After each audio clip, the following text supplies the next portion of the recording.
Hey, welcome to Store Brand Comics, where I talk about comic books. Something I realized I haven't been doing in recent videos is introducing myself. So, my name is Tio. We're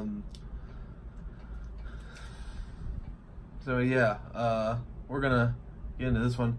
I have a bottle of soda today instead of a can.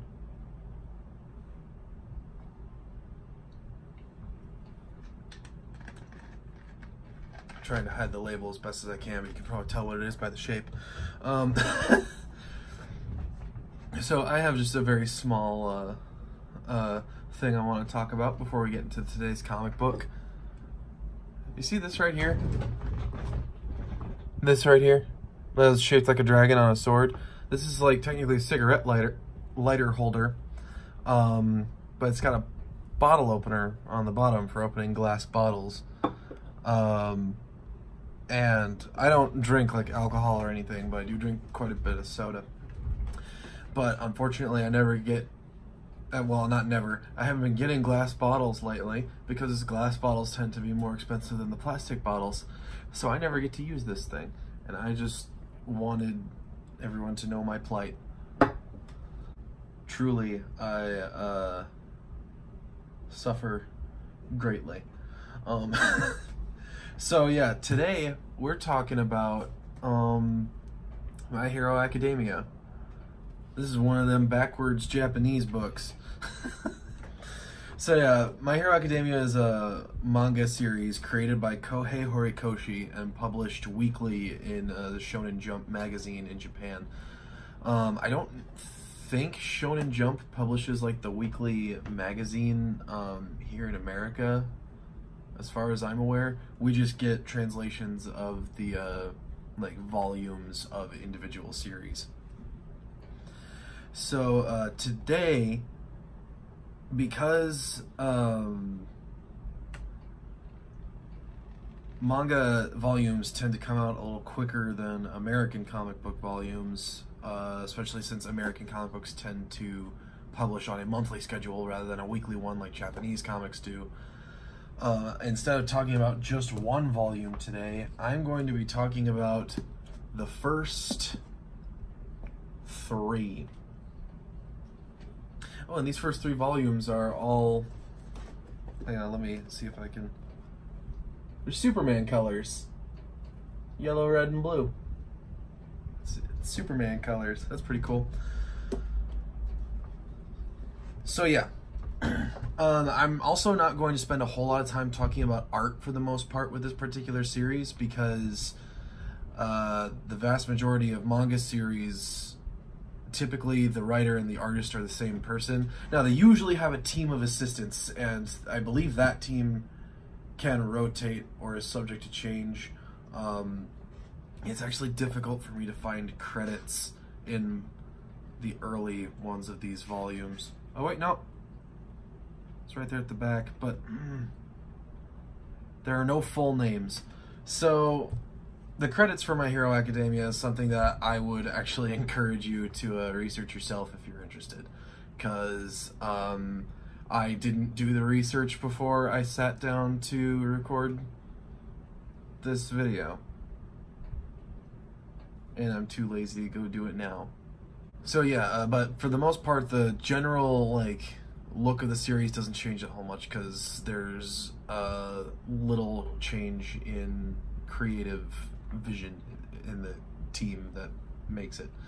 So all I can say is I personally am a huge fan of the art style in this series. I really like the character designs. I love that I love like the the very big-eyed look for these characters. I love that a lot of them are kind of got soft, rounder shapes, which big eyes are nothing new for manga, but soft shapes tend not to be a thing. A lot of manga characters tend to be very angular and sharp.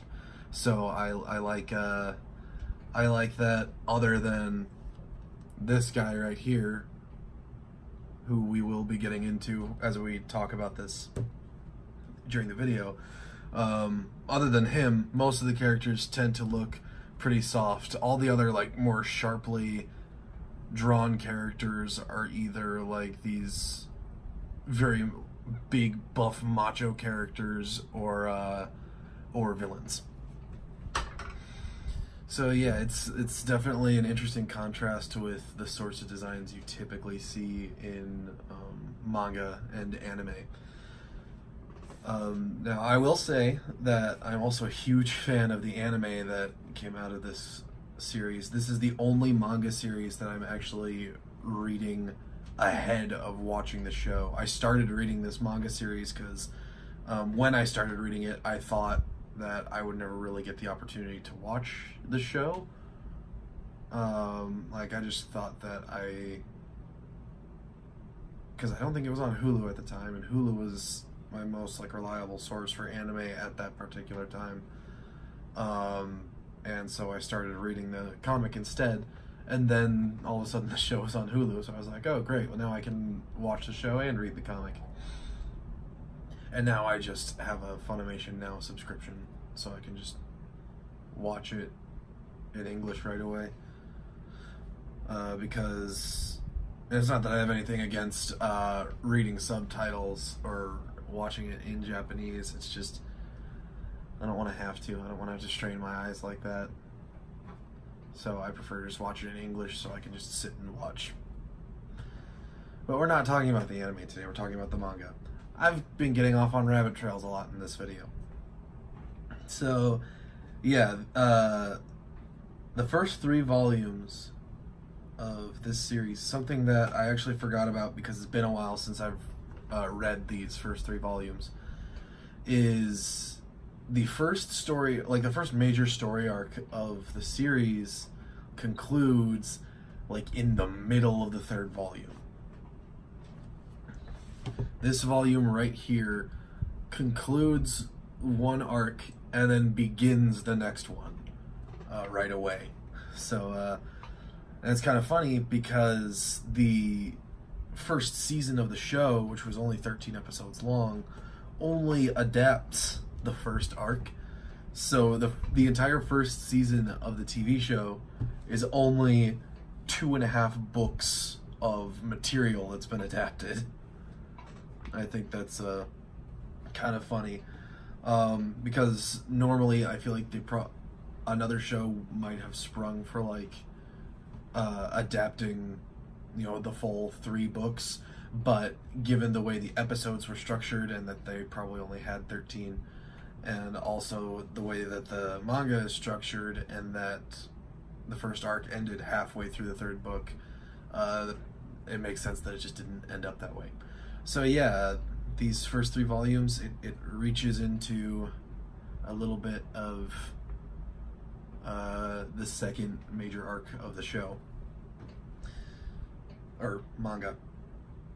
I'm so used to talking about the anime with people because I am the only person that I know who is actually reading the manga. All of my other friends watch the show instead, and I do both.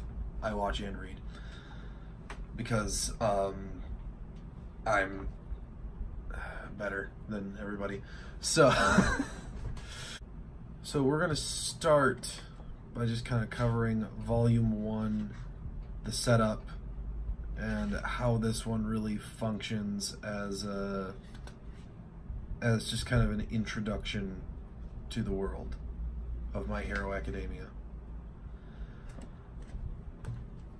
Volume 1 starts with, well, let's read the description on the back. What would the world be like if 80% of the population manifested superpowers called quirks? Heroes and villains would be battling it out everywhere.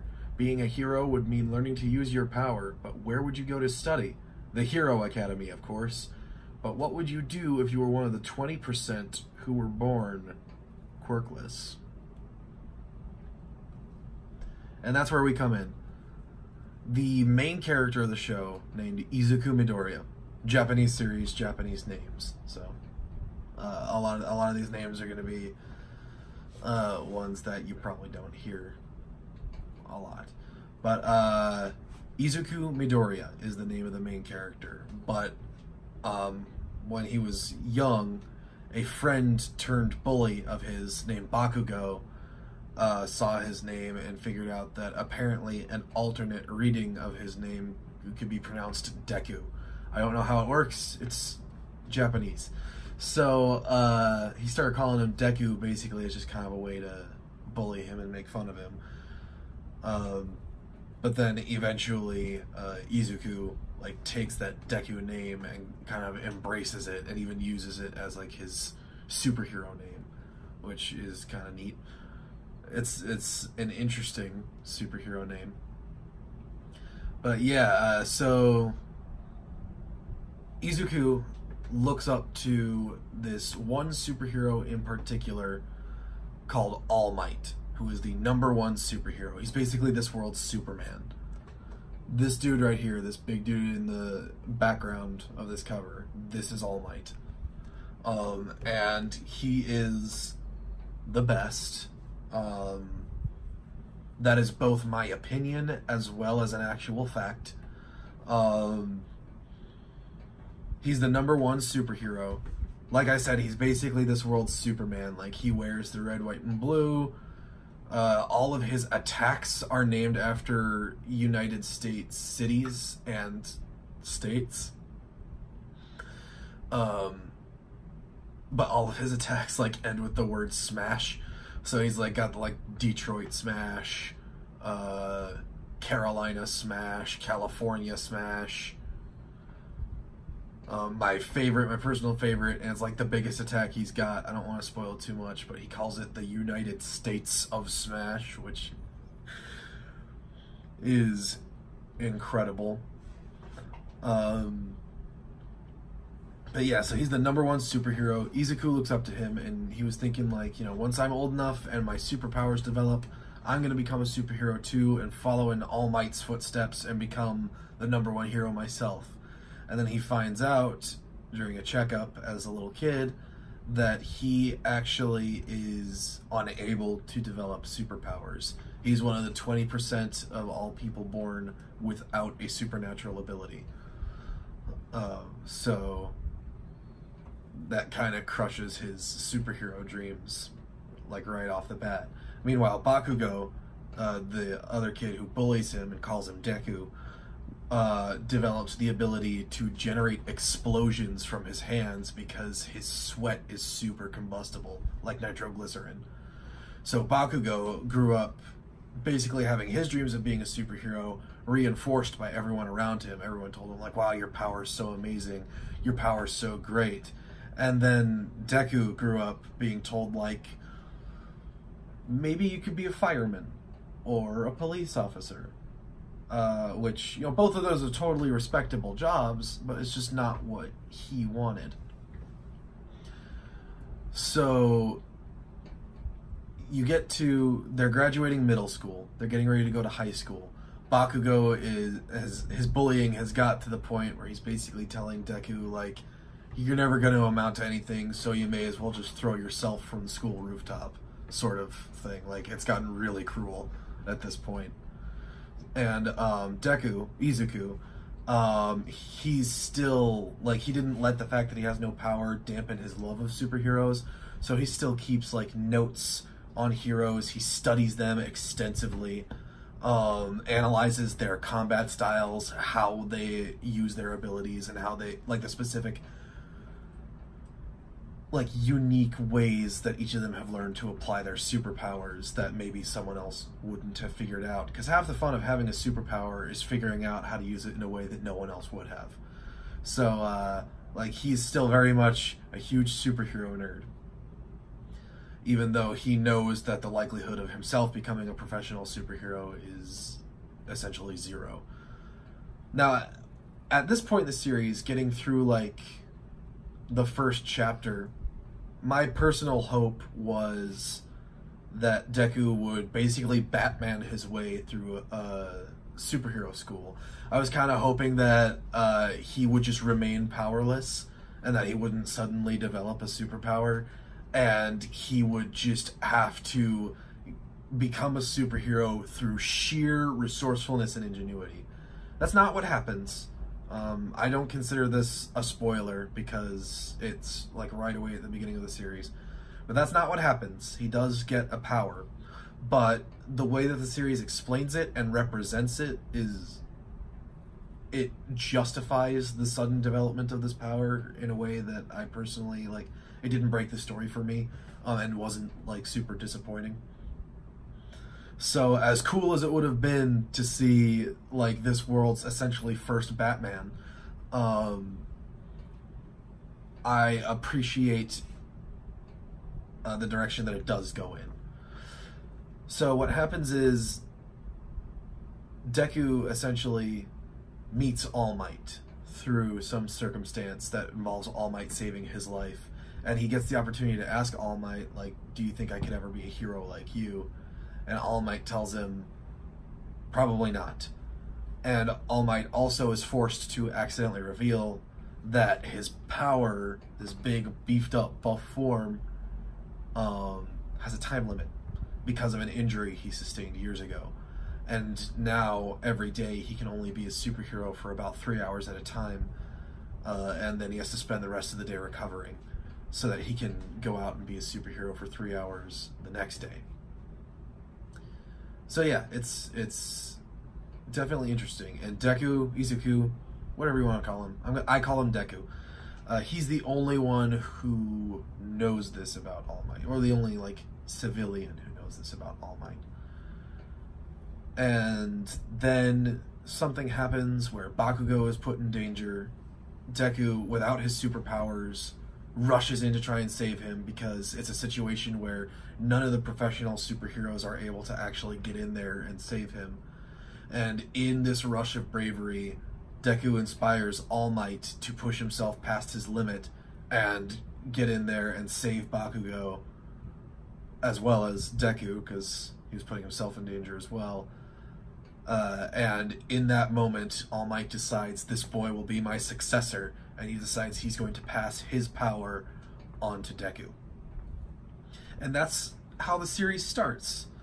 The rest of the first volume is spent on All Might training Deku's body so that he can accept All Might's power, because All Might's only real superpower is that he physically augments his abilities to a ridiculous extent, and this is stockpiled power that he has inherited from other wielders of this ability before him, and now he's passing it down to Deku, who will be capable of the same. But the thing is, Deku has to train his body, otherwise if he tries to take All Might's power in without training his body, he could explode, which is pretty gruesome. So yeah, the rest of this first volume is basically spent on training Deku's body so he can accept the power, receiving the power, learning how to activate it, and passing through an entrance exam to the most prestigious hero school in the entire country, the country of Japan, I should say, to be specific, which is called UA, and I forget what UA stands for.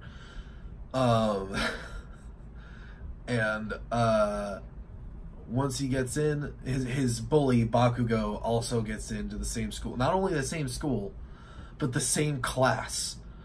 So, pretty heavy coincidence there. And so, yeah, like, the first book is spent on basically just getting Deku into school, into high school. And something he discovers is that even after training his body, he's not ready for the power he's been given. Because the very first time he uses his abilities, his augmented superhuman strength, he breaks both of his legs and one of his arms. Which I thought was a pretty interesting twist on the nerd gets superpowers trope. So yeah, that's volume 1. Volume 2. This is the volume that really kind of gets into some of the drama of the series. Like, the first volume was all set up. This is all, I guess, establishing relationships to a greater extent. Well, it's building on an established relationship and establishing other relationships as it goes, because two of these characters, Deku and Bakugo, have a history with each other. So you get to see a progression of their relationship with one another in the form of a combat test wherein the two of them are pitted against each other, with Bakugo being assigned the role of villain and Deku being assigned the role of hero. So it's a pretty intense fight where Bakugo, at the very least, lays bare what frustrates him about Deku, especially after Deku got superpowers, because he's not allowed to tell anyone he inherited this power from All Might. So as far as Bakugo can see, the way he looks at it is Deku was hiding his powers this whole time. And Bakugo thinks, like, you have such an incredible power, you've probably been looking down on me this whole time, you've been making fun of me since we were kids, sort of thing. Like, Bakugo develops very much an inferiority complex about it and starts going to desperate lengths to prove that he's better than Deku. Something that is kind of a theme for his character, because as I said before, he grew up with his dreams and ambitions only ever being reinforced by everyone around him. And now he's in an environment where everybody else is as skilled, if not more skilled and talented than he is, and that is devastating for his ego. And now all of a sudden this kid, this one constant in his life that he knew, like, I will always at least be better than this one kid, all of a sudden he has this devastatingly powerful ability, and Bakugo just psychologically can't handle it. So he starts taking it out on Deku in more and more intense ways. And this fight between them in this combat test is just, for Bakugo, an opportunity to take out his frustrations physically. Which isn't healthy, but it is an interesting way to resolve conflict in a comic book. It's honestly one of my favorite fights in basically any manga or anime that I've read. I haven't read a whole lot of manga compared to how many American comic books I've read, but I've read enough to have some favorite fights. And the first fight between Bakugo and Deku is, I think, one of my favorites overall, especially considering the fact that, like, it's kind of a double-edged fight. Like, technically, because they had partners in this test, and Bakugo left his partner in and it takes place in like a testing facility, and Bakugo left his partner to look over this toy bomb that they have that they're supposed to watch over, while Deku's partner went to go and defuse the bomb, which is just touching it, because it's a game, it's a test. So their partners are actually pursuing the goal and facing each other under the parameters of the test, whereas Bakugo hunted Deku down and forced him to break away from the normal parameters of the test just to get away from him. So now you've got this confrontation where Deku is trying to figure out a way to beat Bakugo physically while still passing the test, while Bakugo could care less about the test. He just wants to beat his issues out onto Deku. That sounds really bad, the way I just phrased that. Bakugo just wants the opportunity to beat his old punching bag the way he used to, but now his punching bag hits back. So in the end, you get this situation where Deku inevitably passes the test because he found a way to help his teammate, but he loses the physical fight with Bakugo, whereas Bakugo fails the test because he didn't stay within the parameters and he went off on his own, but he won the physical fight because that was purely his focus. So you get this thing where both of these characters, the bully and the bullied, have both won and lost this particular confrontation because their focuses were different and neither of them could juggle it. So it's an interesting fight. If you read no other volume of this entire series, I recommend reading volume 2. Because, I mean, I don't know why you would just read one volume of this series, because it's really good, and I recommend reading all of it. But volume 2, like I said, it's one of my favorite fights in the entire series. And I don't know that this second volume would necessarily have the appropriate build-up for it, but it's just a good fight. I guess the first volume does have that build-up to this one, but it's just a good fight. I recommend it. I like well-executed fights in stories, because for an action series, the fight should serve the same purpose to an action series that a musical number serves to a musical. It should be a part of the story and express something that these characters are unable to express any other way, which My Hero Academia is very good at doing, particularly where Deku and Bakugo are concerned. So yeah, this one starts with a test, the Deku and Bakugo fight, and ends with a field trip that goes wrong, with villains showing up. Bad stuff. And that's my segue to volume 3. I know this video might be a little long this time, but just bear with me. Volume 3, this is the one where the first major arc concludes about halfway through the book, and then the next major arc just starts up right away. But yeah, the first major arc concludes when they go, the class goes to a training facility for like a field trip, so they can train there, train in disaster relief and rescue type stuff is what they went there for. But then these villains just suddenly invade, and it turns into a fight for survival. Something that this class was woefully underprepared for, especially since this is one of their first classes.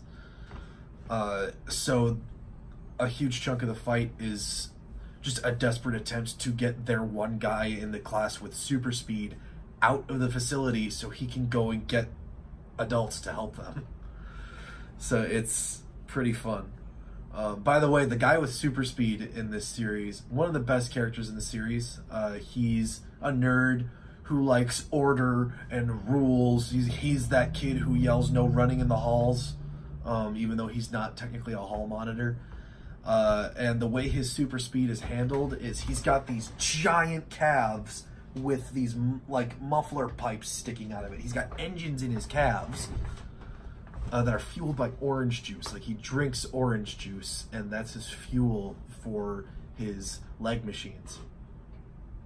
And that's how he does his super speed, which is crazy and stupid and the best thing ever. So yeah, like a good chunk of that fight is spent just trying to get him out so that he can go get help, because he can run fast.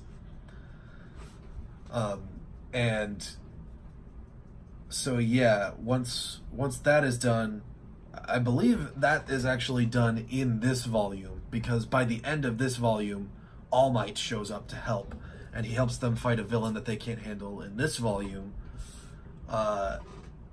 in this big glorious fight. I don't want to spoil too much about this one because it is the end of the first major arc, but yeah, it ends with, you know, All Might gets a big glorious fight with this powerful villain that none of the kids could take on, and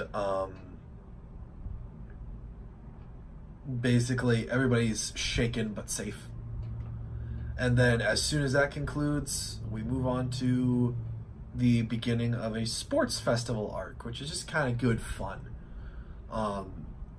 This one, let me look at the ending real quick. Oh yeah, this one ends with them leading into like a particular event in which Deku kind of gave it an exceptional showing during like an obstacle course race early on in the sports festival. So now in the upcoming events, he's a huge target competitively for all of the other students because they want to bring him down so they can win.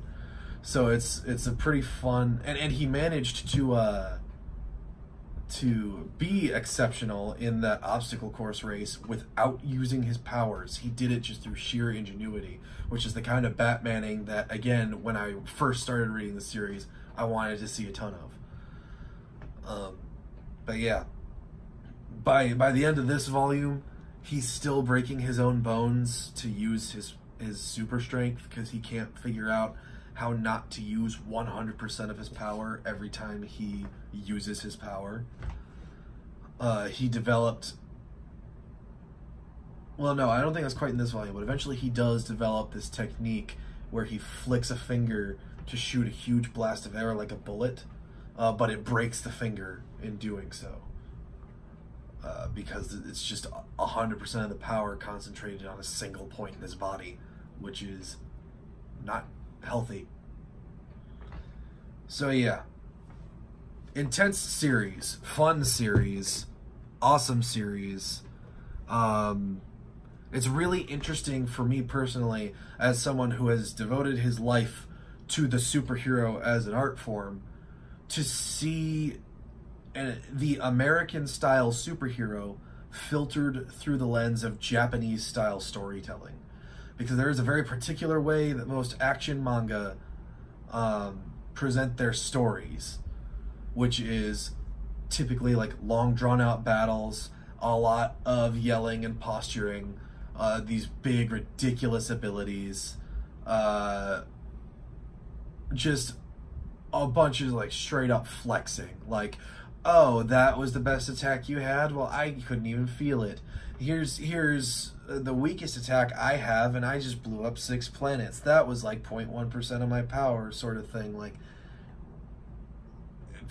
most action manga feel a lot like Dragon Ball Z, specifically the Z part of Dragon Ball. So yeah, but this series moves at a pretty decent clip. It's very efficient with its fights. It has kind of narrowed down what is important about a fight in a manga. Each fight still goes for chapters at a time, but it feels less exhausting than, say, your average One Piece fight. Because, good lord, even like the inconsequential fights in One Piece go on for, at least in the anime, 6 to 9 episodes at a time. So that can get exhausting. I haven't read very far into the One Piece manga. I'm only 3 volumes into that one. I'm about 19 volumes into My Hero Academia, though. I am keeping ahead of the show. By the time this video comes out, the English dub of the first episode of Season 4 should be available for streaming somewhere. But yeah, so My Hero Academia. Good series. It wasn't really my intention when I started recording this to give a summary of the plot, but that's what ended up happening. Next time, I'll get more into some of the things that I wanted to talk about, like the naming conventions, the costume design,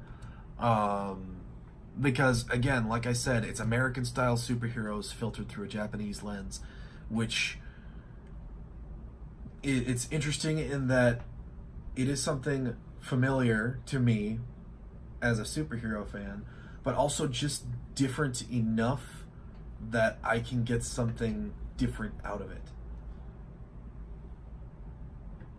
So yeah. Fun series. You should read it if you can figure out how to read manga, because like I said, it's backwards. I've been reading manga since I was a kid. The first like backwards printed manga that I ever read was like a Pokemon Mystery Dungeon one. But yeah, I've been figuring out how to read manga since I was a kid, so it's pretty easy for me to just read from right to left. But for most people, that can be a bit of a turnoff. So, all right. My Hero Academia, created by Kohei Horikoshi, published by Shonen Jump.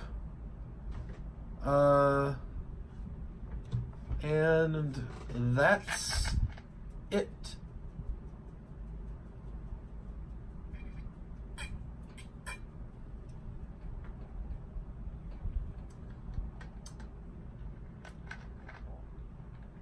I'm probably gonna cut this bit out.